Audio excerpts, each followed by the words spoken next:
Hi, so today we'll be talking about prevention of postpartum hemorrhage. What does the WHO say? So, way back in 2007, the WHO first came out with what is called as active management of third stage of labor, or AMTSL. Now, AMTSL is very important to know. It's asked very frequently as a question, and you should know the three components of AMTSL which haven't changed over the years. So, what are the three components of active management of third stage of labor? Is number one, the use of uterotonics, that is oxytocin, or drugs that contract the uterus to prevent atonic PPH. The second component is controlled cord traction to deliver the placenta, and the third important component is uterine massage following delivery of the baby to prevent atonic postpartum hemorrhage. So these are the three components of AMTSL, or active management of third stage of labor, which was first described by the WHO in 2007. Then what happened in 2012, the WHO came out with another document which basically said amongst these three, the most important is the use of uterotonics, and they further described that oxytocin 10 units intramuscular or intravenous is of primary importance.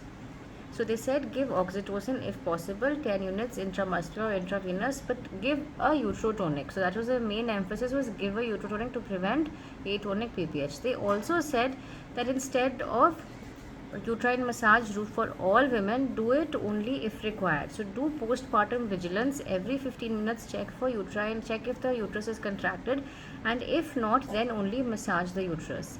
They also said controlled cord traction, that is the third component of AMTSL, is not required to be done if in the absence of a skilled birth attendant. So only if a skilled birth attendant, that is someone who is trained in all this, is there, then only controlled cord traction should be done, otherwise do not do it. They also added one more point, which is not actually to prevent PPH, but they also said that do delayed cord clamping, that is clamp the cord 1 to 3 minutes after the baby is born, and not early, not immediate, unless the baby is asphyxiated. So wait for 1 to 3 minutes, then clamp the cord, and this is called as delayed cord clamping. This was added to this document on prevention of PPH. Now then, what happened after this was in 2018, the WHO further came out with another document which described the different types of uterotonics. So what did they say? They said that you can give any uterotonic, but prefer oxytocin, again 10 units IV or IM, especially if the cold chain is can be maintained. So oxytocin has to be stored between 2 to 8 degrees Celsius, and in many developing countries this was not happening or not possible, or the cold chain was being broken. So they emphasize that if the cold chain, you're sure of the quality of the drug, you're sure of the quality of the maintenance of cold chain, then only give oxytocin. If you're not sure, then, and if you have carbitocin, which is an analog of oxytocin, which is stable at room temperature, cold chain need not be maintained, and if it is cost effective, then give carbitocin. 100 microgram is given intramuscular or intravenous. Then they said the third drug which you can give is misoprostol. Okay, misoprostol, they said, can be given. Okay, and this is especially given in areas where again cold chain cannot be maintained, or you don't have a skilled birth attendant who can give an intramuscular or intravenous injection. The fourth drug they said was you can give methyl ergometrin or methergin, which can be given as 200 microgram.